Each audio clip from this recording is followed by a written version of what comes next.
We need to talk about ideas, good ones and bad ones.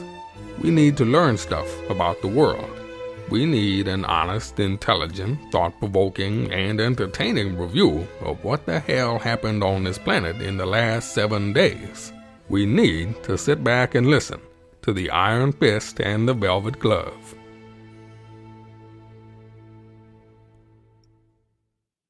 And we're back, dear listener, episode 492, getting close to that 500 number. I'm Trevor, aka the Iron Fist.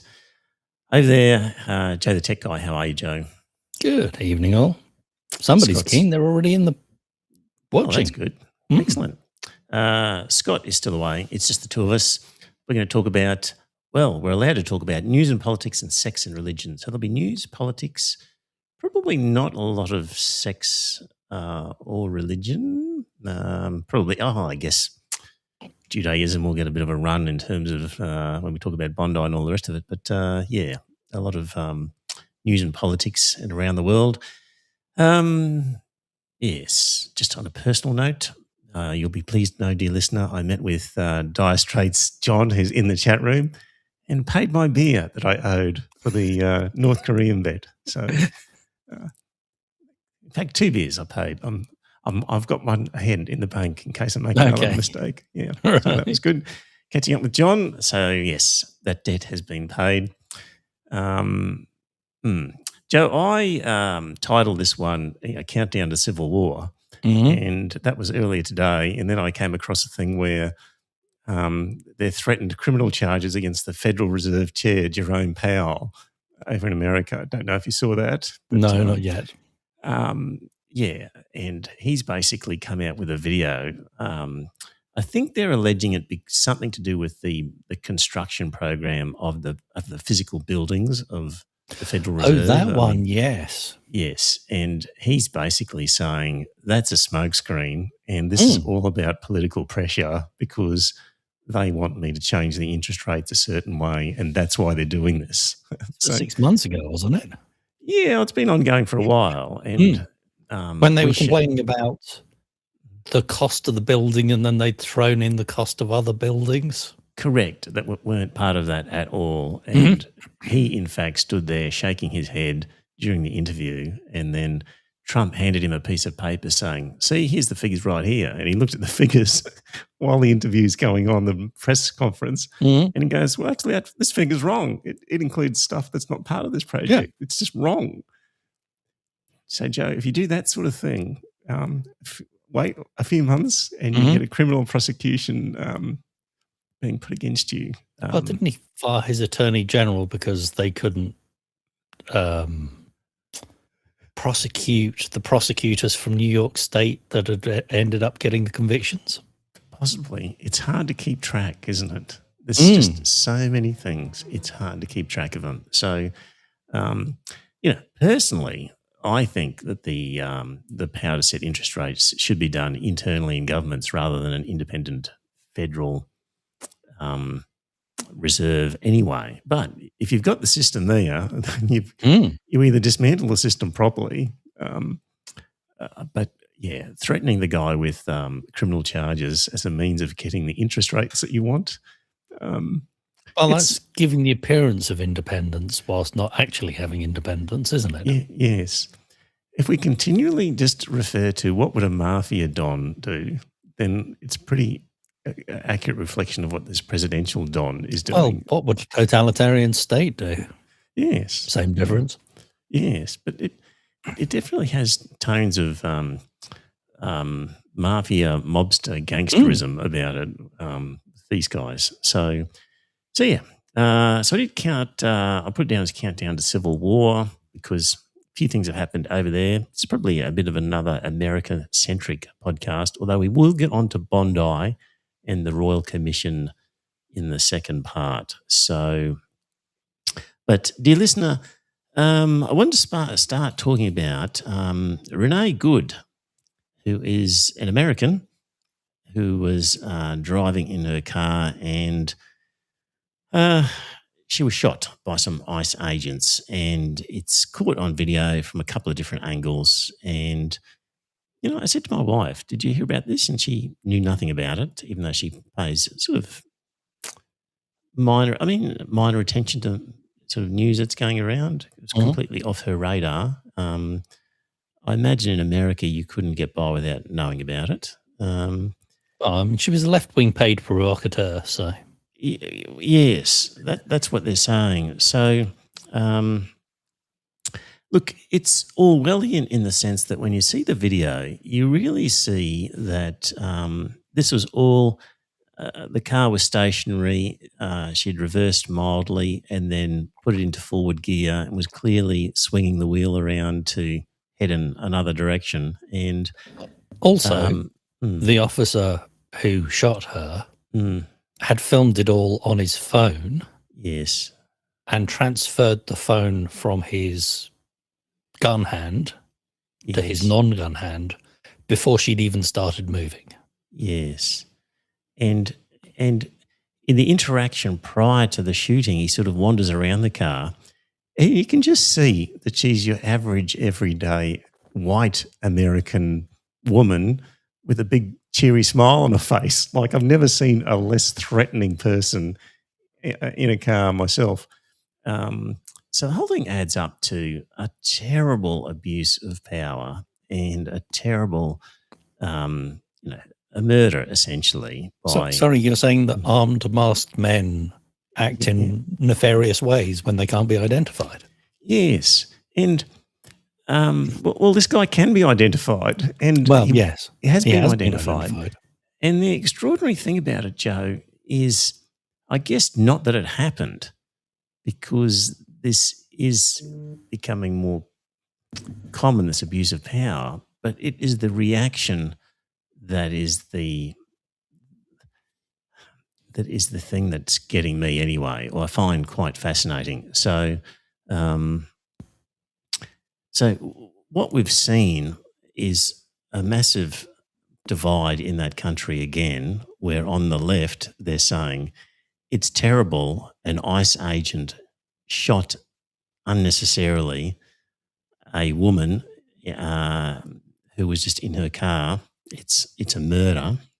Yes. And on the right, we've got people saying that she was a terrorist, that she was weaponizing her vehicle, and it's amazing that the ICE agent luckily survived, and if only these people would obey the law, then none of this would happen. And we're all watching the same video, but coming to completely different conclusions. And the local police department's internal investigations group have been barred by the FBI from taking part in the investigation. Right. Not surprised. And then subsequently, the car careers down the street maybe 20 metres or so, and everybody's, because there are several onlookers filming the whole thing, and they're all screaming and shouting at these ICE guys who all have their guns drawn. One guy declares, "I'm a physician. Can I go and check her pulse and attend to her?" And one of the other ICE agents says, "I don't care."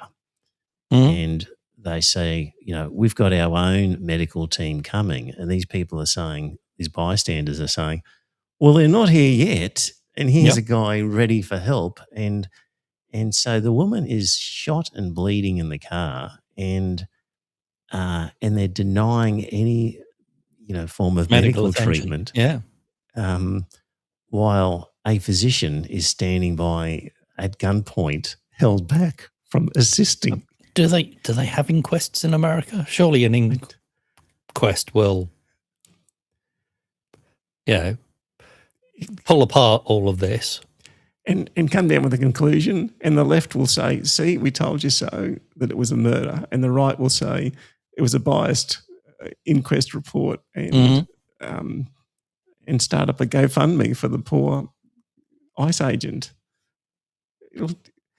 I watched a video recently of a couple of the police officers who were on duty during the January 6th riots and saying that, here's all the body cam. They were literally narrating the body cam from that day. and the violence of the crowd, and saying, the fact that history is being rewritten, the way that Trump pardoned these poor, innocent people who were just trying to have a quiet day out, when the video shows very clearly that they were hell-bent on causing damage and injuring people. Yes. We really they've just reached Orwellian times where photographic or video evidence shows quite clearly a set of circumstances, and people look at it and go, nope, it's something completely different, depending on what tribe you are part of as you view the whether evidence. you support the Sturmabteilung or not. Yes. Yes. So, so a fascinating insight into America, because I'm also on Twitter just seeing and Facebook an amazing number of videos as there's 20,000 of them, I think, armed, masked men, ICE agents who refuse to identify themselves, driving around the country in unmarked vehicles and just grabbing people, questioning them about at gunpoint about what kind of American are they, and checking their accent, and just violently throwing them into their van if they think they want to. And they're roaming the country, and then like the population is really following them in the streets, honking horns, blowing whistles, abusing. Only in left-leaning towns. Yes, abusing the shit out of them, saying, "How could you possibly do this job?" But also dressed up in ridiculous animal costumes to try and make it obvious that they're lampooning these people are not a threat. Yes, yeah. And these guys are in full military gear, of course. Yeah. So it really, it strikes me as like The Handmaid's Tale and other sort of dystopian type of scenarios. This is how they. Where all the NRA members who were going to defend America against a tyrannical government have got to. Well, I think they're wearing masks. And yes, probably. And they're employed as ICE agents, Joe. Yeah. I think that's where they ended up. Yeah. I think that's where they always wanted to be. Yeah. So I'm going to talk a little bit later about violence. And, America has, as I've been saying, caused a lot of violence around the world. And it's now, in their streets they had violence, citizen on citizen, drug related, and just theft related, and just desperate people fighting other desperate people. But now it's sort of institutionalized with the ICE agents and other people bringing violence on normally quiet communities. And I don't know, there's a little bit of karma about it, but we'll talk about that later. So that was the post-shooting. Not the first karma they've had. What's that? So not the first karma they've had. No, not the first. Timothy McVeigh should have been made a hero of the UK. Why? Who was Timothy McVeigh? What was he? He blew up a federal building in... Is he the Waco guy? No. He blew up a federal building, Georgia. I can't remember, back in the 90s. Right. But it was around the time, it was, on the back of the Americans funding the IRA for however many years. Okay. So it was a retaliation for that? No, it wasn't. It was just, he was a conspiracy theorist who was... Right. The two Trump assassination attempts were conspiracy theorists on the right who hated Trump. In the chat room, John says there was a similar shooting 2 days later, no video, so somehow Customs and Border acceptable. Patrol. Yeah, I guess when there's no video, it just makes it harder for people to argue as to what happened. Yeah, there's some, again, they're putting out that they were gang members involved in drugs. Who knows, possibly. Yep. Can't trust anything they're saying. No. So in response to the shooting, the Homeland Security said, today, ICE officers in Minneapolis were conducting targeted operations when rioters began blocking ICE officers, and one of these violent rioters weaponized her vehicle, attempting to run over our law enforcement officers in an attempt to kill them, an act of domestic terrorism. Like, all that last part is complete rubbish. Mm. An ICE officer, fearing for his life, the lives of his fellow law enforcement, and the safety of the public, fired defensive shots. An ICE officer pissed off at being made fun of. That's right. Decided to take some revenge. Yeah. He used his training and saved his own life and that of his fellow officers. The alleged perpetrator was hit and is deceased. The ICE officers who were hurt are expected to make full recoveries. No, they the weren't alleged hurt. perpetrator is walking around and was moved out of the city. Yep, and he was walking around perfectly fine afterwards. So that is the government response, the official government response. And, Also, you know that his name is Jonathan Ross. of the perpetrator, Yeah. Jonathan Ross. Yes. Isn't that the guy who used to do the painting stuff? No, that was Bob Ross. Jonathan Ross is a UK TV presenter. Oh, right. Not the same Jonathan Ross? No, not the same Jonathan Ross, but obviously lots of UK people are getting very confused going, why is Jonathan Ross in the headlines? Yeah. So, well, surely we can rely on Donald Trump to de-escalate the situation, to bring some calm to it. What did he say? He said, I've just viewed the clip of the event which took place in Minneapolis. It's a horrible thing to watch. The woman screaming. Oh, no. Now, this is to do with a woman who was screaming. Now, let me find this one. You're going to make YouTube take us off air again? No, I don't think so. This is a lady who was screaming at the ICE officers, I think. I think it's beeped. I'll play this. I'll take the risk. But there was a woman screaming, shame, shame, shame, shame. Shame! Shame! Shame! Shame! Shame! She was a agitator, probably a paid agitator, but in my opinion, she was an agitator, a very high-level agitator, so professional. She wouldn't stop screaming. I said, this isn't a normal situation. This is a professional troublemaker. Because you heard it and I had it. Now, I will say this. The news sort of turned her down, turned her off. Because you're trying to watch. She was so loud and so crazy and just not normal. When somebody sees something like that, they don't go screaming and the same words. So I guess you could say professional, but I didn't think she did a very good job. You have agitators, and we will always be protecting ICE, and we're always going to be. I've been saying for a while, Joe, that there's just no shame in this society. No. And here was a lady who was yelling shame at, was it John Ross? Yes. A pretty appropriate situation. Yeah, absolutely. He should be to ashamed. just yell at him, shame, shame. See, I think he'd been taking lessons from Kristi Noem, and he thought a dog was driving the car, which is why he shot at it. She's the one who shot her own dog. Yes. Who's the leader of the ICE? Right. Otherwise known as Ice Barbie. Okay, so Kristi Noem, she's the United States Secretary of Homeland Security. Yeah. Yes. Actually, Ice I've got a clip. Barbie. I've got a clip of her. Oh, yeah. Yeah, I'll play this one.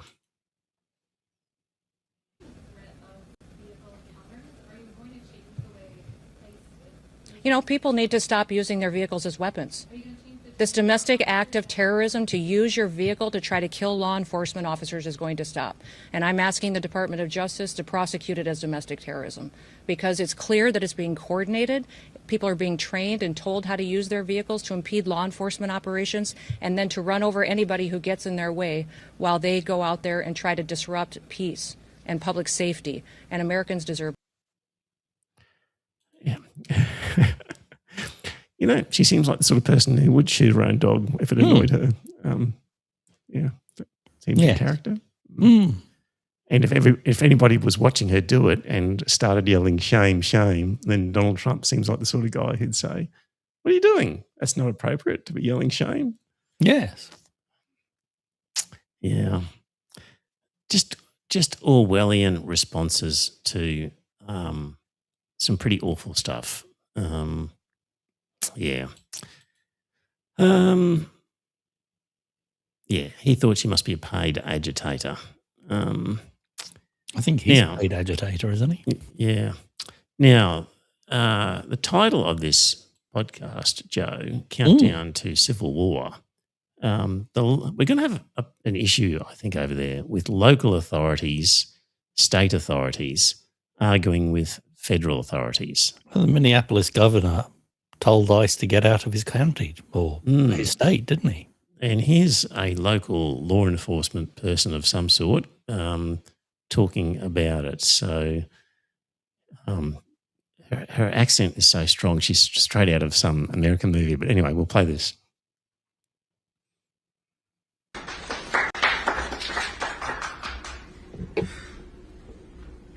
Good afternoon. I'm Rochelle Bilal, the sheriff for the city and county of Philadelphia. And I say her name, Renee Good. Renee Good. Renee Good. Renee Good. Renee Good. Renee Good. This should not have happened, but we're here today. Let know that law enforcement professionals, real ones, not the fake made-up ICE, probably Trump's new army to attack citizens of the United States. Did you hear what I said? No law enforcement professional wears a mask. None. None. Those that come into our communities wearing a mask to commit crime, thank God for our district attorney, Larry Krasner, who say he's going to lock them up. And I'm saying now, we are not going to whisk you away for them to hide your identity, because when you do it there, you're getting arrested there. No whisk away for them to hide you. None of that here. None of that here. Law enforcement professionals do not shoot at moving vehicles. I'm not saying fleeing, because she wasn't fleeing. She was getting out of the way. Law enforcement professionals do not stand in front of moving vehicles invoking an action that is illegal. No, we don't. And so we stand here today with all those who stand against the made-up, fake, what you can call ICE, professional law enforcement. I don't call them none of that. I call them made-up, fake, wannabe law enforcement. Because what they do is against not only legal law, but the moral law. So I'm with the DA, and we will work with them. If any of them want to come in this city and commit a crime, you will not be able to hide. Nobody will whisk you off. You don't want this smoke, because we will bring it to you. And the fake, whatever they call them, because I can't say the name, but the criminal in the White House would not be able to keep you from going to jail. Renee Good should be here today. And to her family, we are saying law enforcement professionals are not the ones here in this city that... I thought that was pretty good for somebody coming out and saying, you guys, we're going to arrest you and you're not going to be whisked away. I thought he'd already been whisked away. But yeah, well, yeah, good point. I hope they managed to carry out an investigation and come to a conclusion. You're right. The guy has been whisked away. He's out of jurisdiction. Yeah.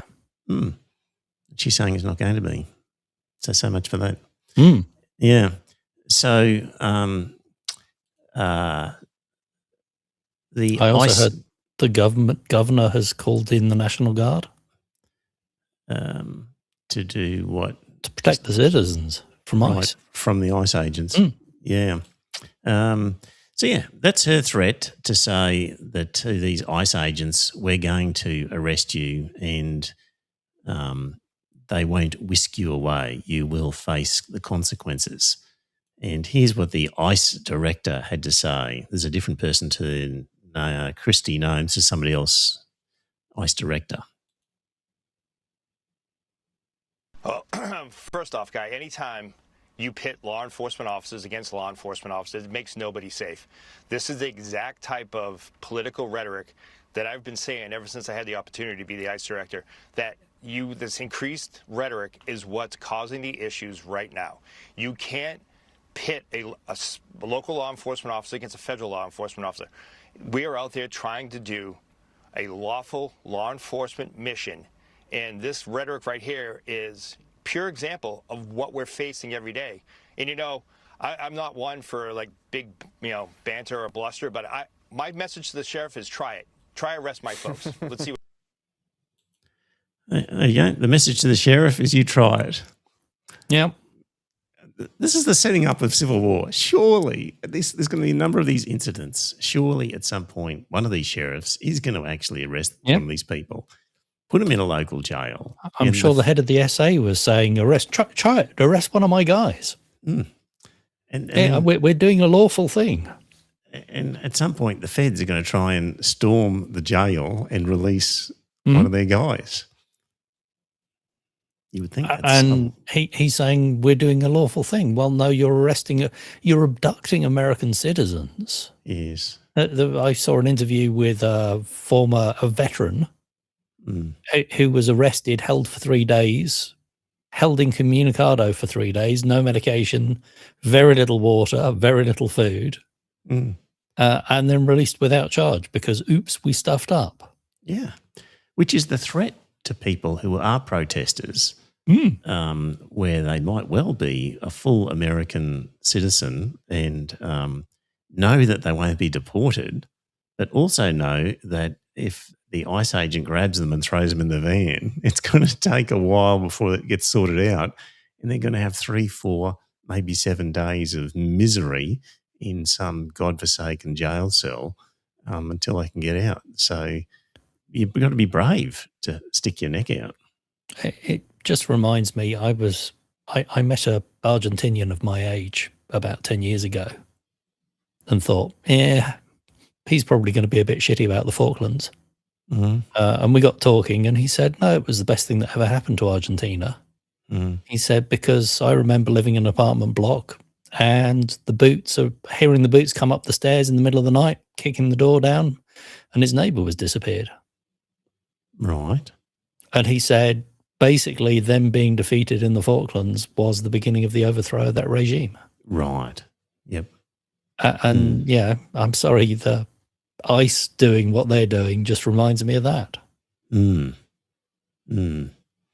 wonder how many Argentinians were applauding as the jackboots were taking people. I suppose they... Yeah, I think there was a fair portion of them. Yeah. Yeah. Came across this article by a guy, Chandran Nair. I've just got a few excerpts from it. He says, a nation that exports violence abroad and normalises it at home. You cannot build global dominance on coercion and expect domestic cohesion. Violence travels inward. The system absorbs dissent while conceding nothing structural.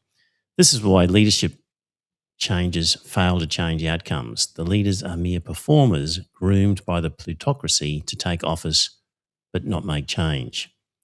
I think this is true. I've had discussions with people and they say, once Trump's gone, things will get better. And I just say, no. The religious right have been white-handing systems of democracy for years. There's been an injection of funding from certain governments who would rather America wasn't in one piece and watching, being the world's policeman as they claimed for so long.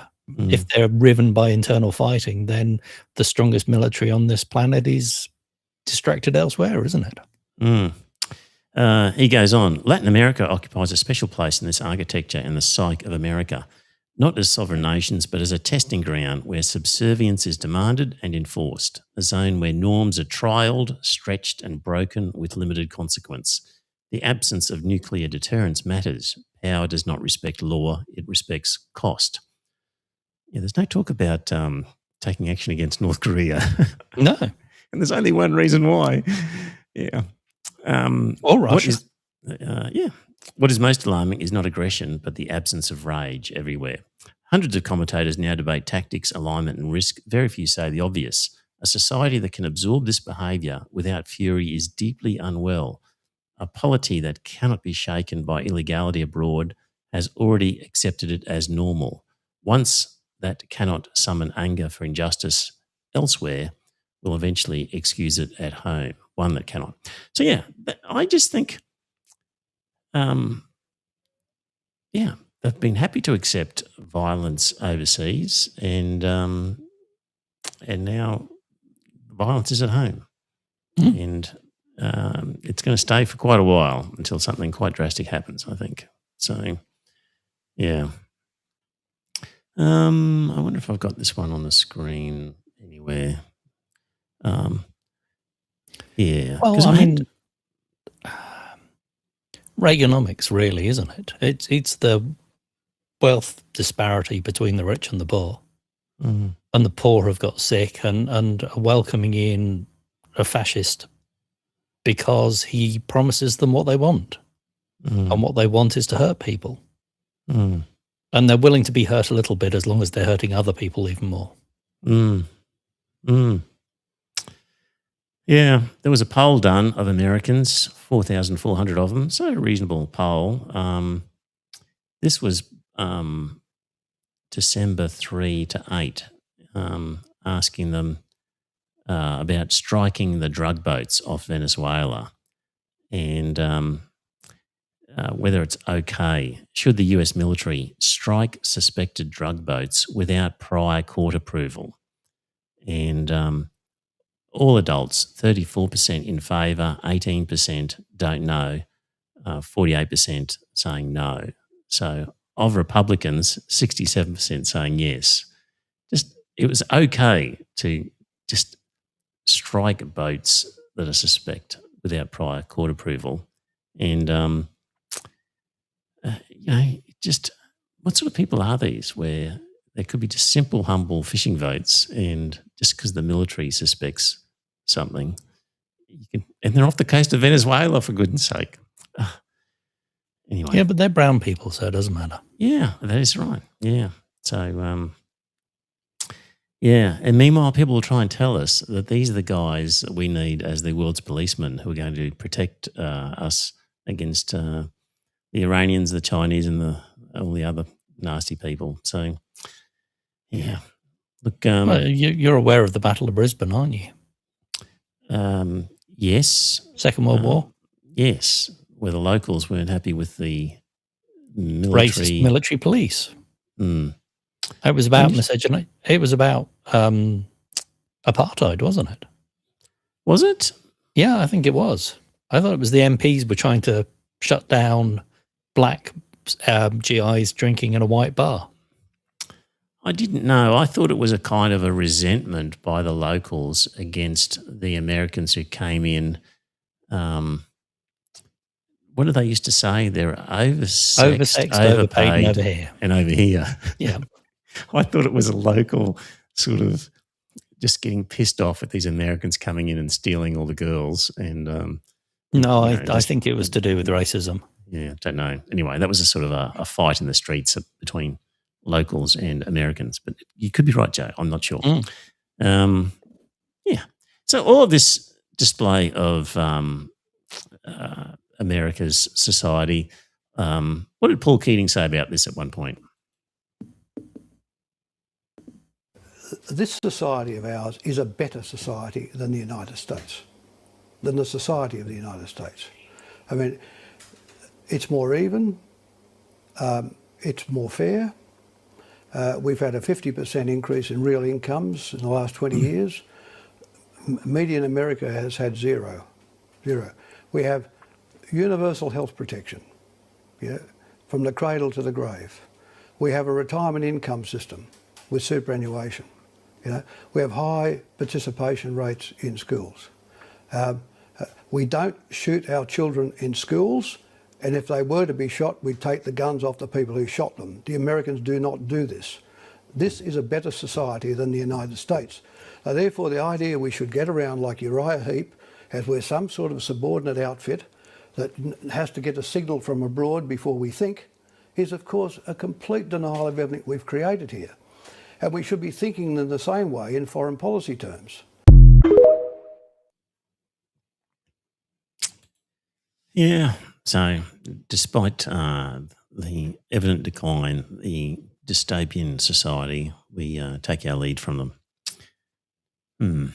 Well, some of our prime ministers didn't. They got on a submarine to China, didn't they? Yeah, maybe. Harold Holt? Yes. According to Wikipedia, it wasn't a direct cause, but it was a background to there had been race problems, and a lot of the Australians resented the heavy-handed way that the American MPs were dealing with their black soldiers. Okay. Yep. Joe, have you been watching events? Dear listener, we're going to talk quickly about Iran, a little bit of a Venezuela update, a bit more back to America about Greenland, and then we'll get on to Bondi and the Royal Commission. Joe, just on Iran, any thoughts on that one at all? What's going on over there with the protests in the streets? Oh, the riots? Yeah. Yeah, I think possibly people have had enough of the dictatorship, but who knows with the shutting down of the internet, whether these will carry on, or because it sounds like a lot of it was coordinated across the internet. I know there were some open source tools made available that was deliberately peer-to-peer, so Bluetooth to Bluetooth between mobile phones, so that people weren't relying on communications networks, because that was the first thing that went in a overthrow. So hopefully they've got access to those, but it does sound like the Iranian regime is cracking down heavily. I'll have to wait and see. It's very hard to know how much of this is colour revolution inspired by outside influences and how much is genuine. Obviously, there'd be lots of people pissed at their circumstances, but then there'd also be a significant element of foreign influence as well, which has been admitted because the Israelis have been very active in Iran on the ground. So they're openly admitting that they're fomenting the protests. So they have, Mossad has said, as reported in the Jerusalem Post, we are with you, not only from a distance and verbally, we are with you in the field. And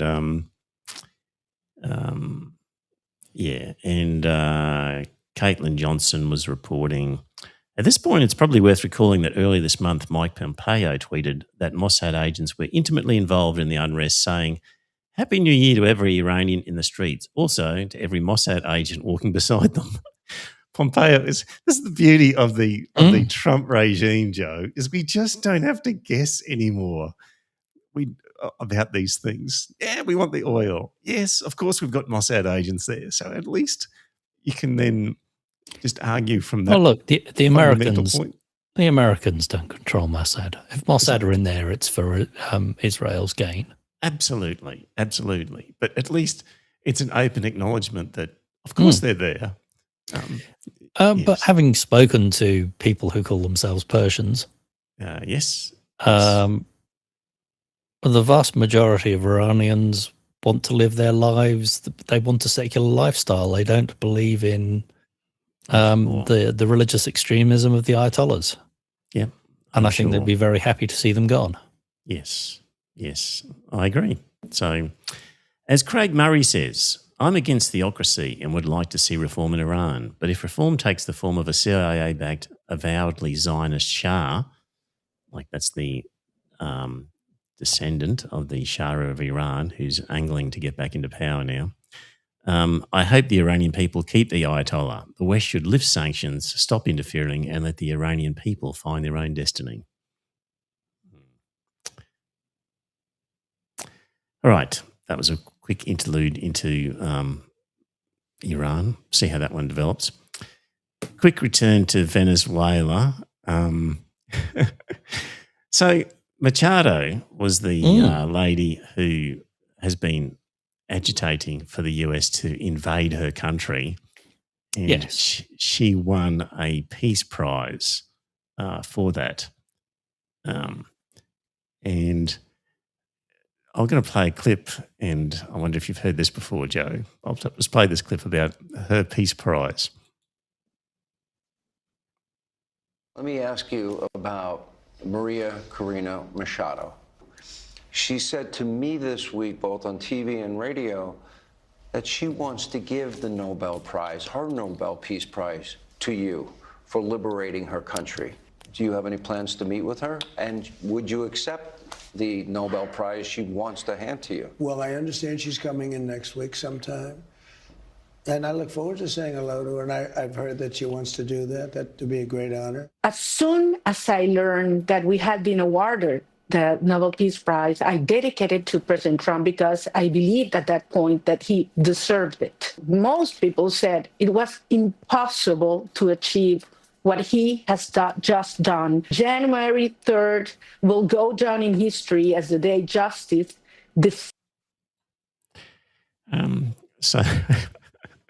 So, so Joe, she wants to give her Nobel Peace Prize away.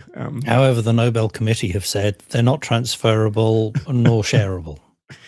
Well, we'll see about that. Mm-hmm. Maybe he'll share his FIFA prize with her. Maybe, yes. Yeah. So, yeah, she wants to give her Peace Prize away. I think it was, Julian Assange has commenced a court action against the Nobel Committee for awarding her that Peace Prize, saying that it breached the trust that was created for the Nobel Prizes. And he has commenced some sort of legal action for that. But again, Henry Kissinger? Maybe, I mean, if in theory, if it went to a proper court somehow, they could well say, you were entrusted to award the Peace Prize to somebody who promotes peace, and you've just handed it to a woman who has not only been ambivalent about peace and war, but has actively campaigned for an invasion of her own country and applauded a violent kidnapping of a president. And, or not. Yeah. So we'll see what happens with that one. Trump had a meeting with the oil companies.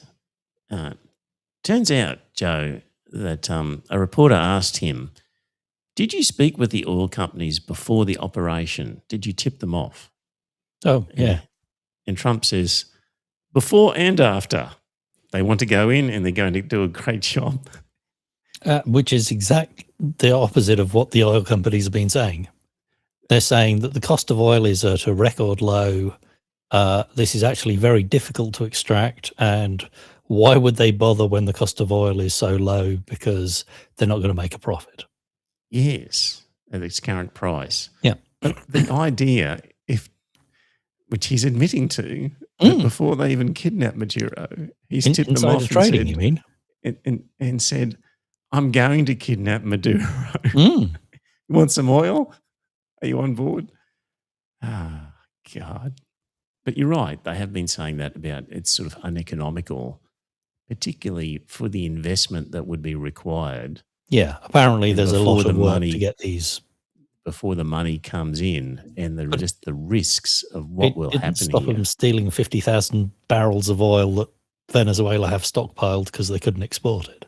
Yes, and just take the ships as they come.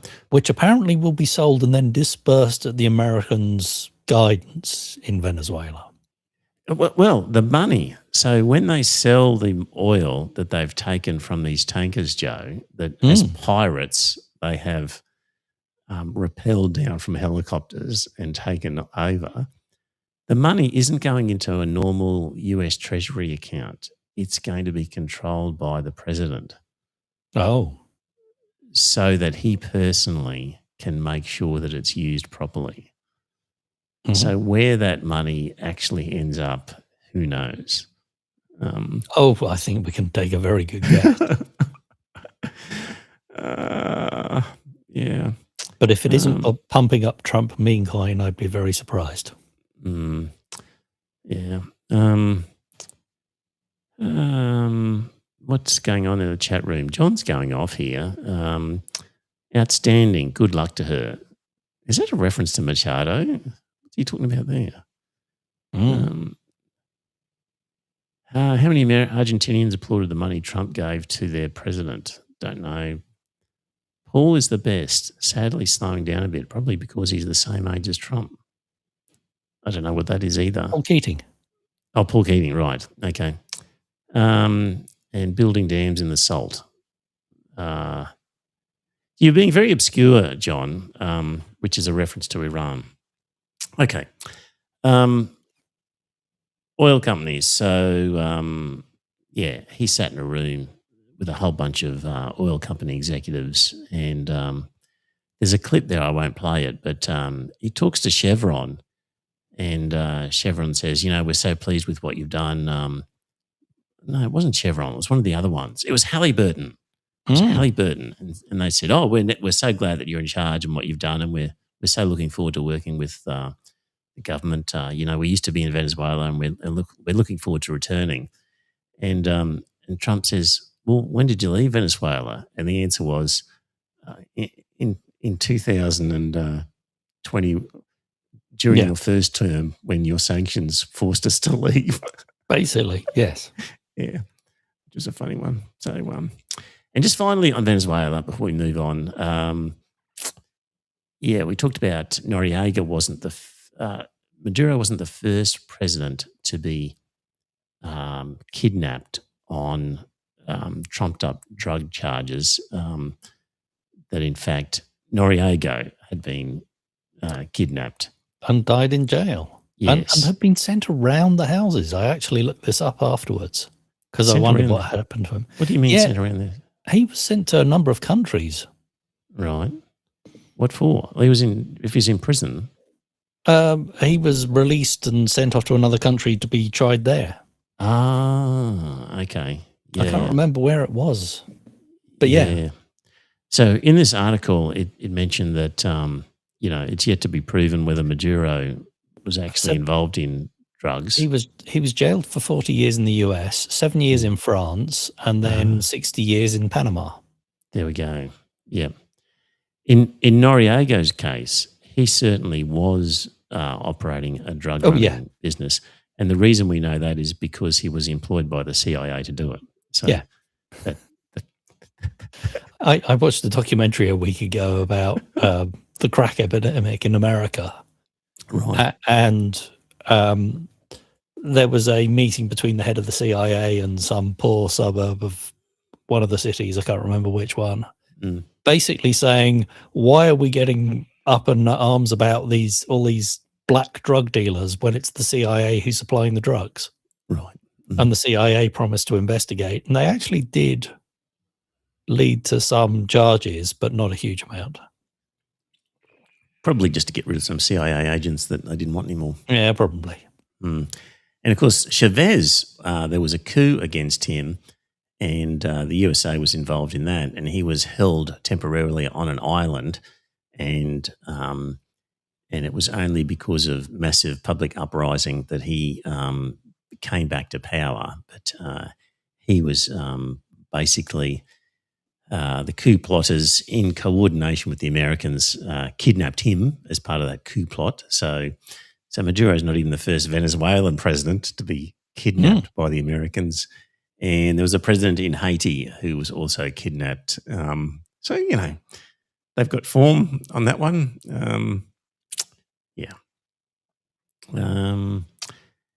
Greenland, Joe.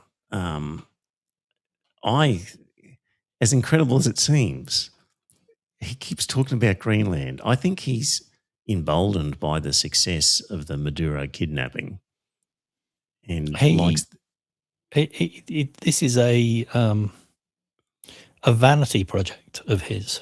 There's no reason for it. Nobody says there's any strategic reason that they would need to own Greenland, because they have all the access they need. And Denmark and the Greenland people, the Greenland people want independence anyway. Mm. But they're saying they're willing to enter into a defense relationship with the United States. And they're saying, give us our independence and we'll happily work with you. But we don't want to become American citizens. Mm. Sometimes you don't get... We don't want to be a Danish colony. We don't want to be an American colony. Well, you don't always get what you want, Joe. Mm. Here's what Trump's been saying recently about Greenland.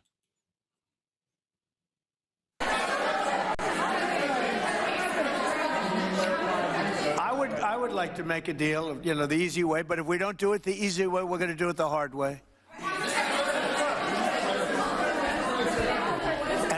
And by the way, I'm a fan of Denmark too. I have to tell you, and they've been very nice to me. I'm a big fan, but the fact that they had a boat land there 500 years ago doesn't mean that they own the land. I'm sure we had lots of boats go there also, but we need that because if you take a look outside of Greenland right now, there are Russian destroyers, there are Chinese destroyers and bigger.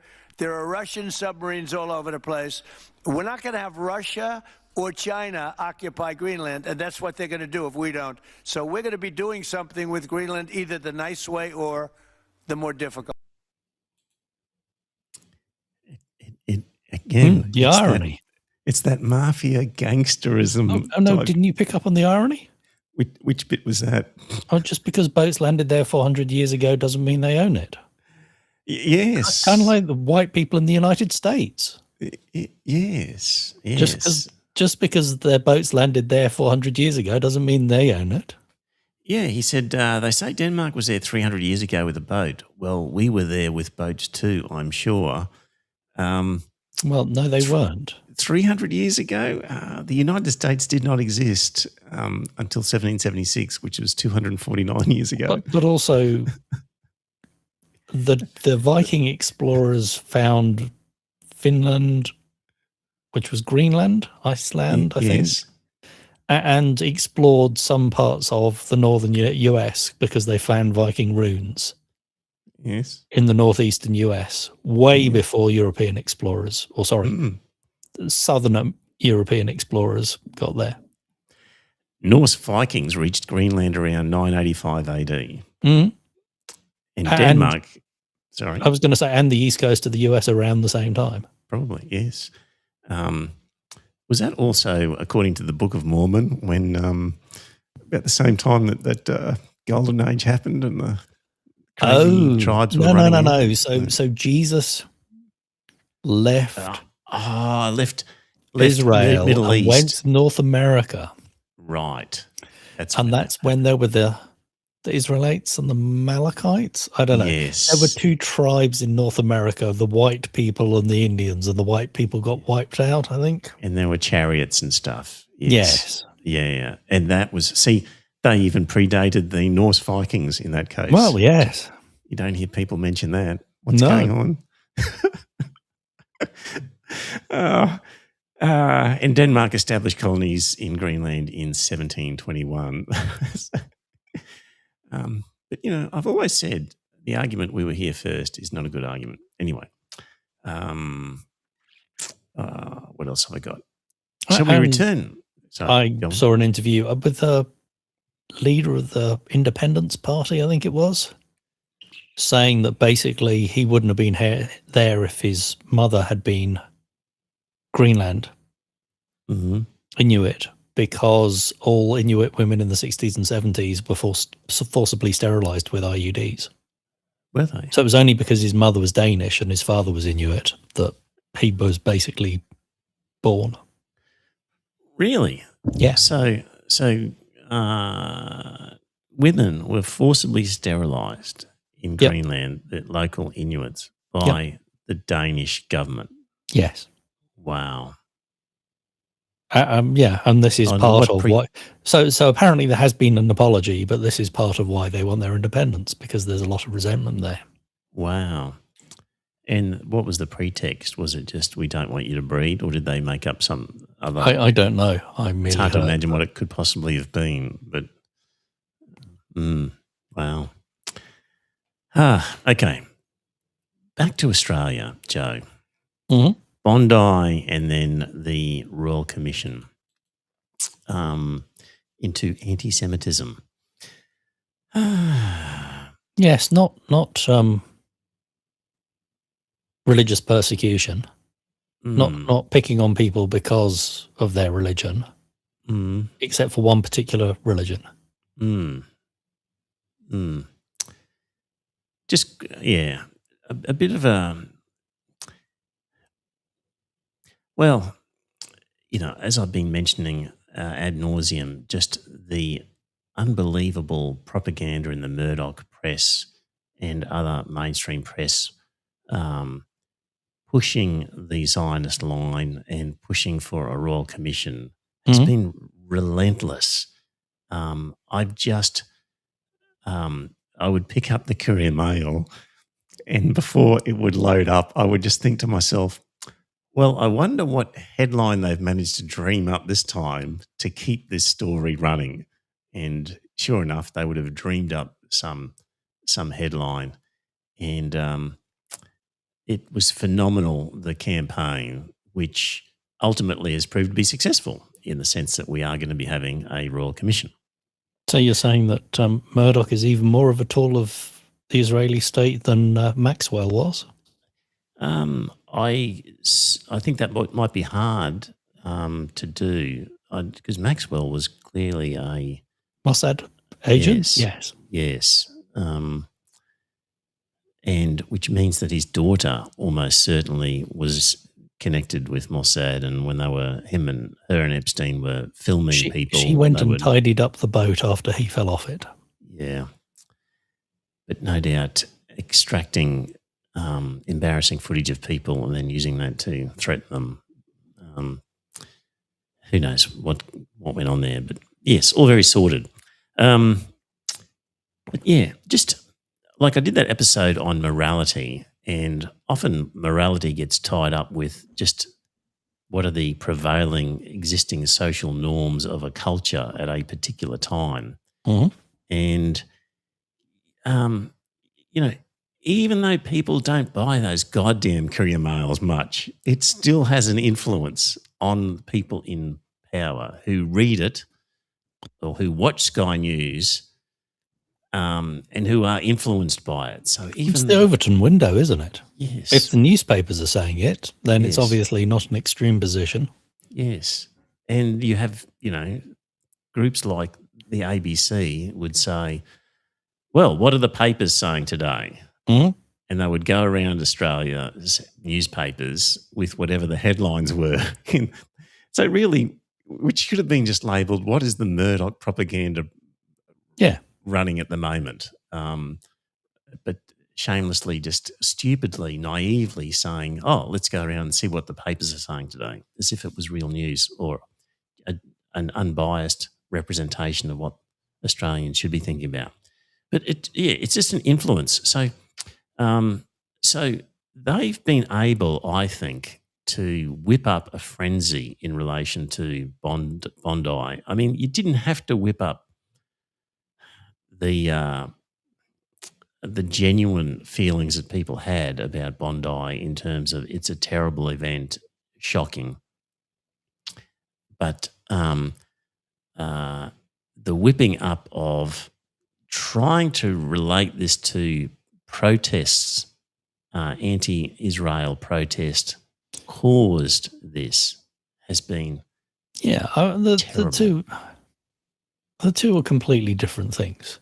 Yes. One is Islamic fundamentalism, mostly coming out of probably Saudi Arabia, imams funded by them, who are on the extreme end of Islamic beliefs, who there is a vehement hatred of the Jews.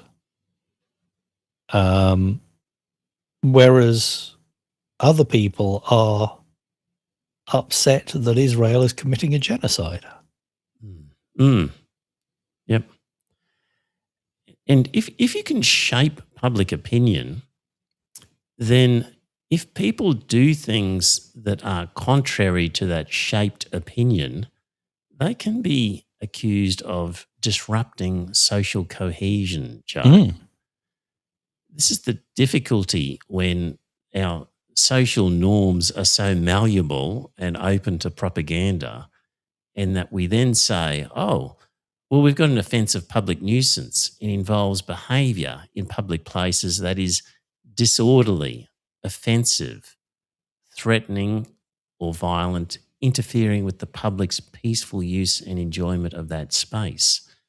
So it's kind of what's offensive is subjective. Interfering with the public's peaceful use. What I'm getting at here is where there was the sort of the vigil at Bondi post the shooting, and we have like a Michelle Birkin, who's a Jewish woman, but definitely anti-Zionist, who wanted to attend that rally wearing a keffiyeh, and basically the crowd was wanting some elements of the crowd were abusing her, saying, "What are you doing here?"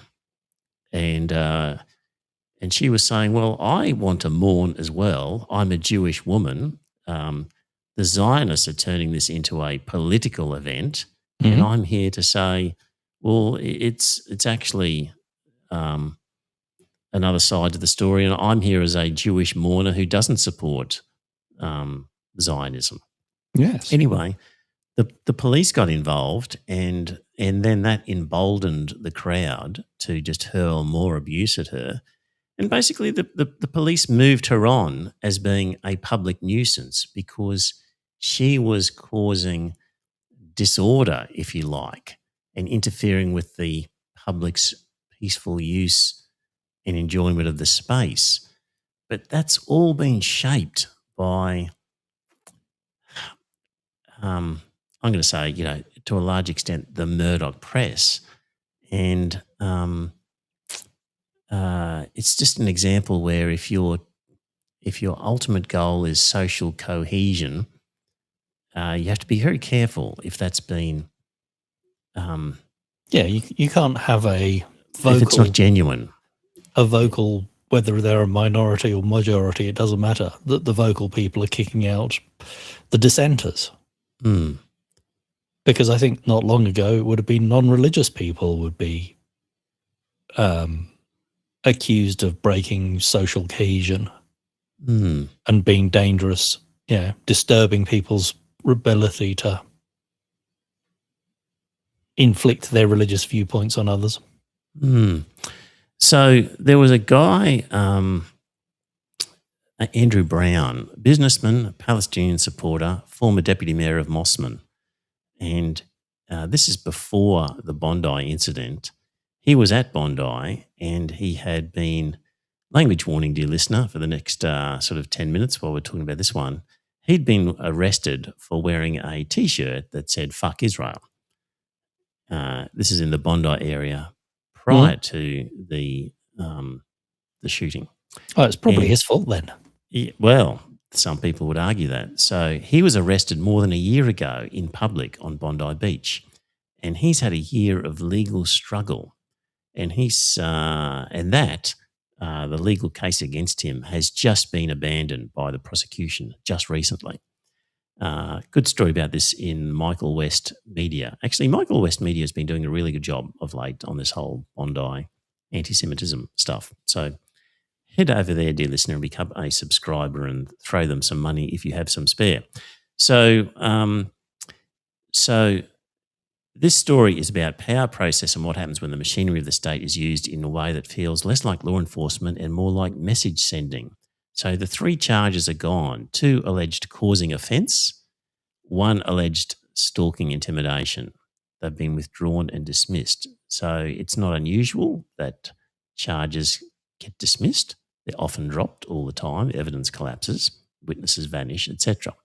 But this guy Brown says this was not a correction. He says the outcome was predicted from the first week, including by those responsible for prosecuting him. He claims the case was pursued anyway, not to win, but to wear him down in kind of a lawfare type argument, to push him out of Sydney's eastern suburbs and to serve as a warning to anyone else tempted to bring protest.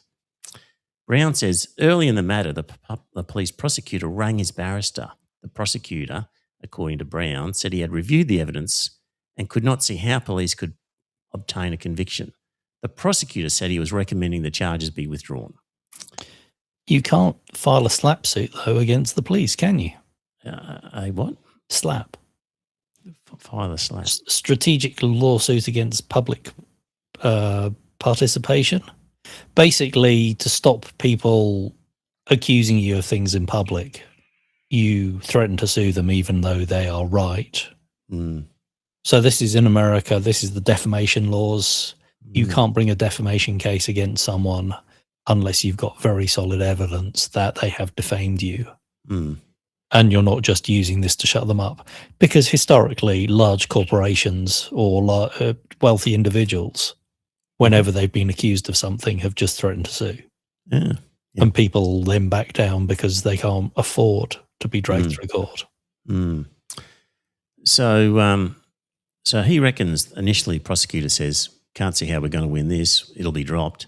2 weeks later, the prosecutor rang again. This time said his position had changed, not because the evidence had changed, but because he had received instructions which had come directly from the commander of Strike Force Pearl, which was to proceed with all matters regardless of the likely outcome. And if Brown's account is accurate, it raises a stark question. What is a prosecution for if not the pursuit of conviction grounded in evidence? It goes on in this article with more detail. Brown says one of the arresting constables told him at Waverley Police Station that most officers there supported his cause and the T-shirt he was wearing. The constable described the case as nonsense. He said they were told to go and arrest Brown. He doubted it would ever reach court, and if it did, it would be over in minutes. In other words, Brown claims even at the station level, the arrest was understood as an instruction, not as evidentiary response. And Brown says several former police and the partners of serving and former officers from Waverley Local Area Command have reached out privately. He says these contacts described pressure within that command to do what the local Jewish community demanded in politically sensitive matters. He says one former officer told him that when he resisted this pressure, he was moved to desk duties and then shuffled out of command. So this describes a culture where external political pressure is not merely felt but enforced, and where internal dissent is punished. So, he had bail and bond conditions that effectively excluded him from the eastern suburbs for close to a year. And it was all done without conviction, and the process becomes the penalty. So, well, Crime Misconduct Commission or whatever they're called in New South Wales should take a good look at that. We need a royal commission into what happened to this guy. Well, possibly. Yeah. So that's of concern, Joe, that is happening. And, of course, the royal commission that's been announced is all about the anti-Semitism crisis that we are supposedly suffering from in this country. And nobody's suggesting that there isn't some anti-Semitism around, but exactly how much has probably been overstated, and that overstatement has been accepted as fact. So well, hopefully the terms of the commission don't state that any anti-Zionism is anti-Semitism. Hopefully. And hopefully the commission will come to its own conclusions about how much is just valid criticism of a country and how much is actual hatred of a religious group. I've got a feeling the terms of reference almost presume an anti-Semitism crisis. I'd have to look at them again. But it wasn't like, is there an anti-Semitism crisis and what should we do about it? I think the terms of reference were kind of, we have an anti-Semitism crisis. What should we do about it? Surely the Royal Commission can find that there isn't a crisis. Let's see. So let's see. Incidentally, Michael Bradley makes the point that, we've had all sorts of royal commissions over the decades, and they have limited record of success of actually doing anything. They're not some magical formula, these royal commissions, for actually getting change. But the other thing is that this guy, one of the perpetrators, is still alive and is in jail and is facing charges. And you can't, at a royal commission level, look into his motivations and what he did. Yeah, until his trial is complete. His criminal trial is complete. And presumably all appeals. Correct.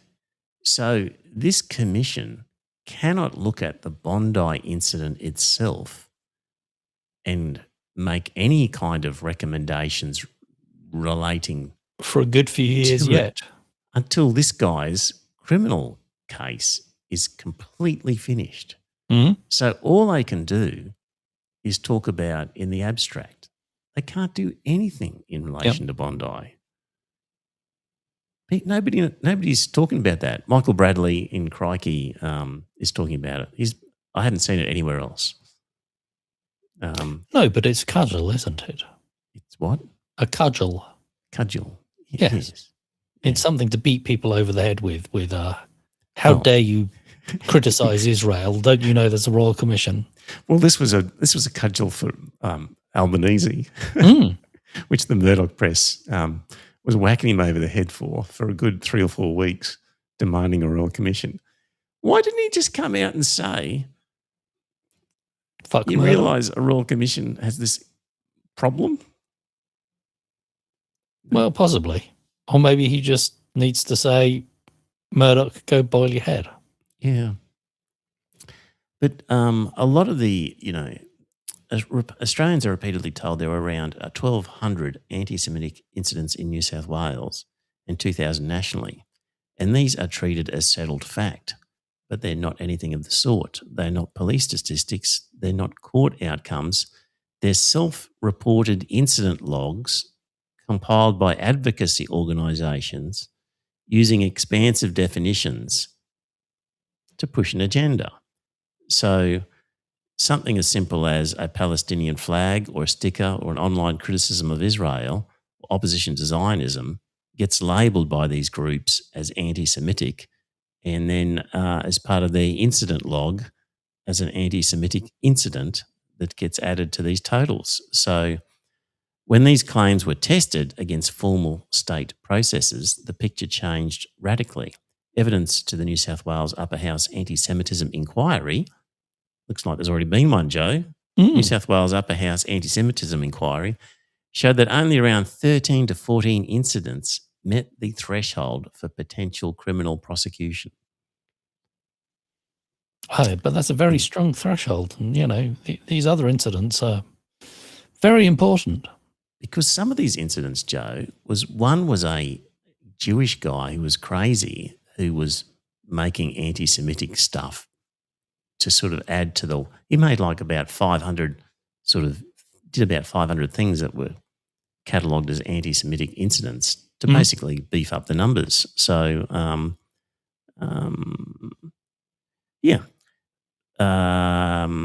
most damning still. Okay, so we had the high-profile incidents, the so-called caravan plot, and multiple graffiti and vehicle fire cases were initially framed as anti-Semitic attacks. Later, reporting revealed hoaxes, staged events, criminal activity. They weren't actually anti-Semitic. They were based in these other things. The Melbourne synagogue fire was, we are told, the work of Iran, so it can't be seen as a result of local anti-Semitism. And hundreds of anti-Semitic incident reports were generated by a single individual identified as a Jewish teenager who made more than 500 calls alleging threats and attacks. These reports were logged, counted, publicly relied upon as indicators of a statewide and national surge before being identified as false or self-generated. So Joe, the acceptance that we have this anti-Semitic crisis in Australia at least doesn't stack up based on the New South Wales Upper House inquiry. But all people remember are the fears and the numbers that are presented first, and they don't hear the correction, or they don't remember the correction. Yeah. So,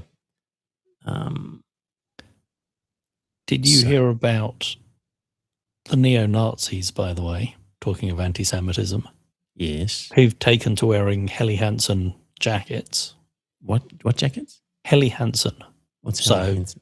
Scandinavian brand. They're known for their winter jackets, particularly around sailing. Okay. Anyway, their initials are HH, Mm. which cost the neo-Nazis. A black jacket with HH on it is obviously Heil Hitler. So Right. they've been proudly wearing this as a uniform. Helly Hansen have decided to sponsor the Sydney Mardi Gras yacht race. Right. Okay. Yep. As a means of trying to get rid of these guys. I hope so, yeah. Right. Yeah. When you said the neo-Nazis, did you mean the right-wing neo-Nazis or the left-wing neo-Nazis? The right wing. Oh, right. Because apparently, according to Susan Lee, Susan Lee, yeah. Susan Lee, she referred to the left-wing neo-Nazis, and somebody pulled her up and said, hang on a minute, how can you call these guys left-wing neo-Nazis? And she said, oh, well, it's a political term. You can frame it however you want. No, Nazism has a very specific meaning. Correct, but not for Susan Lee. So she will just label Nazis as left-wing because it just suits her. Well, also because it takes away from the sting of the right wing being labelled as Nazis because, no, look, you're Nazis. Yes. So as a result, Joe, in New South Wales now, they've got new anti-protest laws, which essentially allows... I'm sure the government wanted those anyway. Yes, and in true shock doctrine style, you wait until people are in shock and then you push through draconian measures that otherwise would not have got through. So that's what you do. Have these things handy. Again, talking of royal commissions, I did see something that talked about the Royal Commission after Port Arthur. Mm-hmm. And that a large number of recommendations that the Royal Commission made were never implemented, such as a national gun registry. Right. We've only got state, have we? Every state has their own gun registry and there is no transfer of information between them. You have to request the information. I somewhere have an article in my notes which is runs through the Royal Commissions and their limited success rate in actually doing anything. So I'll get onto that another time. In New South Wales, they were passed at 3 a.m. In the morning. Now, this all happened in a matter of days. A first consultation draft was circulated to members and it all happened in a matter of days or even hours that this bill was passed in the New South Wales Parliament. And so previously there was a mechanism that allowed people, if you're going to have a protest march, you could apply for a permit of such and off you go. You're comply with the permit's rules and you're safe from prosecution. And basically, this bill creates a mechanism which means that process of getting permits can be basically stalled for 2 weeks if it's declared by who declares it? Someone in the police force. I think it's the New South Wales police commissioner or a deputy commissioner can basically say, well, we've got this public assembly restriction declaration in force, which we can do because there was an incident. And then for 14 days, nobody can protest about anything because, Joe, that might breach social cohesion. So, just because some incident of some sort occurs, it just means we can't protest, or the people of New South Wales can't for 14 days, and that 14-day period can be extended for a maximum of 90 days. By whom? By the police commissioner. Yeah. So not by a majority of Parliament. No. So I can kind of understand if you're going, it's a memorial service, all right, no protests at a memorial service. That seems valid. If you're saying specific memorial acts, yeah. But aside from that, no. Yep. And this is everywhere. Yeah, So, exactly. That's what I'm saying. Yeah, everywhere. If you're saying within 500 metres of a memorial service, I have no problems with that. Yes, but you could be on the other side of Sydney, and so it's a blanket ban. It's issued by the New South Wales Police Commissioner or a Deputy Commissioner with the concurrence of the Police Minister. So basically, the police and the Police Minister get together and say within 14 days of a terrorist incident being declared, they can just stop protest. So, and that was just rushed through Parliament. So that's not good. But that's just gone through. And Joe, we've got just still on sort of these sorts of things. We've invited the Israeli president to Australia. The Israeli president's not Netanyahu. It's kind of like Governor General type of thing. Netanyahu's not going to come here, is he? Yeah, so he might get arrested. Yeah. A group of rank-and-file Labor Party members have urged the Albanese government to rescind its invitation because he seems a particularly nasty guy. Oh, let me just give you some of the histrionics, if I can do this, of some of these people. Let's see if Joe, I want. There you are. Let me just add. I'm going to try and do this. Susan Lee and Mark McCormack talking about these things. I'm just going to quickly grab this Michael video. Hang on a second. Bear with me because this is going to be worth it. This is. We'll start with McCormack, former Nationals leader, talking about stuff. Hopefully this works. What is wrong with that man? Never get to the nub of what the real root cause is, and it's anti-Semitism. And if he doesn't know that, well, he doesn't know anything. He doesn't deserve to lead. He doesn't deserve to be the Prime Minister of this country. I'm sorry. I know I'm worked up, but by God, when you get Chris Bowen, who is the world's worst minister, and that's just not the Australian Parliament, that is the world over, making some stupid announcement about an energy policy when we've got Susan Lee calling for a royal commission into one of Australia's worst tragedies, certainly Australia's worst terror incident. I mean, what is wrong with that man? Why would he do that? Why would he try and conceal what she's trying to say and take the media attention? Because they're narcissists. That's what Labor are. They're just absolute narcissists, and they don't care about Australia. They don't love the freedom, the peace, the ideals, the traditions that we've got. They just want to tear it down all the time. It's simply not good enough. He was just missing a Stetson and a rant about crocodiles, and he seemed to be channeling his inner Bob Catter there.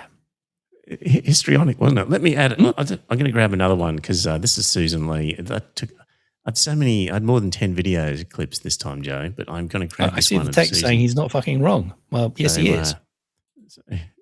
Let me just grab this one. This was Susan Lee talking about Penny Wong. I haven't seen Penny Wong in the streets of Bondi. No. I haven't seen Penny Wong at the vigil for 15 innocent murdered Australians. I didn't see Penny Wong at Bondi last night at the 8th night of Hanukkah. I didn't see Penny Wong attend a single funeral. I haven't seen Penny Wong shed a single tear. So maybe if more government members and ministers were like Mike Freelander and actually came to the streets of Bondi and listened and not just listened, but heard the pain, heard the anguish, heard the call to action, we wouldn't have the ridiculous remarks that she made this morning. Does it strike you as confected outrage, Yes. Joe? All is a performance, isn't it? Can you imagine if there had been a lone gunman shot people at Eid? That there would be this outrage from the right wing that the left wing hadn't turned up to a memorial service. Because I just can't imagine it, that they would feel the same amount of empathy. Yeah. He was railing, McCormack was railing against Chris Bowen because he had dared to talk about climate change when Susan Lee wanted to talk about a Royal Commission. Yes. That made him a narcissist because nothing else can be talked about. No, absolutely. Must stop everything else that's happening in the government. Yeah. So, yeah, that's the sort of nonsense carry on that was happening in Sky News, Murdoch Press, as part of the outrage as Albanese was dithering over whether to hold a Royal Commission, which he eventually did. The only other thing, Joe, was the commissioner is going to be Virginia Bell. So, former High Court Justice. Mm-hmm. You don't get any more senior in this country than a former High Court judge. Yeah. Okay, Chief Justice maybe. Well, maybe yeah. she was. Virginia Bell, no relation. Attorney General. And Josh Frydenberg says, nope, don't want to, not good enough. Not Jewish enough. Because according to Josh, the Prime Minister has been told directly by leaders of the Jewish community that they have serious concerns about this appointment. So, and according to Josh, after more than 2 years of unprecedented hate, harassment and violence directed towards the Jewish community, culminating in Australia's deadliest terrorist attack at Bondi Beach, it is unthinkable the Prime Minister would choose a commissioner that did not have the total confidence of the Jewish community. So you mean a sycophant? Yes. Well, actually, Albanese made a really good line. He said, I've been talking to the Jewish community. He said, as with all groups, if you get 4 people in a room, you'll get 5 opinions. Yeah. I thought that was a good line. That was the best line I've heard from Albanese in a while. So, yeah, he's capitulated, and Josh Frydenberg, who claims that his stance is not political, wants to say that a former High Court judge is not good enough to be a Royal Commissioner. Because I think maybe she's been on some previous sort of Labor Party Royal Commissions. Yeah. Finally, Joe, you remember the Bendigo Writers' Festival had a brouhaha where people left because somebody was... Yeah, and the Adelaide off. Writers' Festival. Exactly the same thing. Mm-hmm. So the Adelaide Writers' Festival, I believe, is a pretty big one normally, and they decided to uninvite Dr. Randa Abdel Fattah. They formed the judgment that we do not wish to proceed with her scheduled appearance at next month Writers' Week. And they said, whilst we do not suggest in any way that Dr. Randa Abdel Fattah's or her writings have any connection with the tragedy at Bondi, given her past statements, we have formed the view that it would not be culturally sensitive to continue to program her at this unprecedented time so soon after Bondi. So she's pro-Palestinian, anti-Zionist, and they've said, no, you're off our Writers' Festival. Mm-hmm. And fortunately, Joe, about 100 of the invited 150 or so writers have said, in that case, we're not going either. Yep. Good on them. Yeah.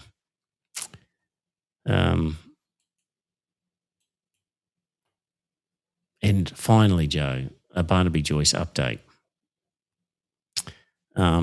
One Nation leader, Pauline Hanson, is now only the third most ridiculous person in her party, according to latest rankings. Is Malcolm Roberts still in? Yes. Former National Barnaby Joyce was the big mover, immediately taking over second place upon defecting to the party. But Malcolm Roberts has retained first spot. Right. Quickly, Joe. Social media ban. It includes YouTube. And a friend of mine, James Cridlin, was saying he had previously paid for a premium YouTube, which allowed him to restrict the access that his teenage daughter, could have to YouTube, and it would be restricted to kid-friendly stuff.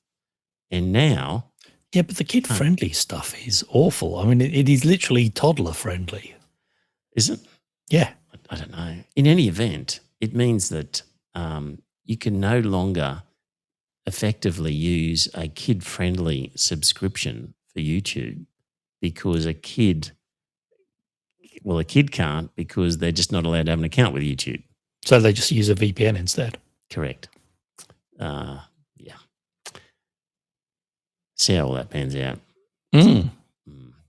Well, Joe, we've run through a fair bit. There's so much going on, dear listener. Good on you, Dire Straits in there, and Andrew was in there as well making comments. So thank you for your comments. Joe, what will the next week bring? Will there be an invasion of Greenland? Got anything on your bingo card that's an outrageous prediction that might happen in the next 7 days? It could make you famous if it comes true. Oh, with Trump, who knows? I mean, demented Don. Yeah. So anything's possible. We'll do our best to be back next week with some sort of recap of what happens. Who knows what it'll be. But anyway, until then,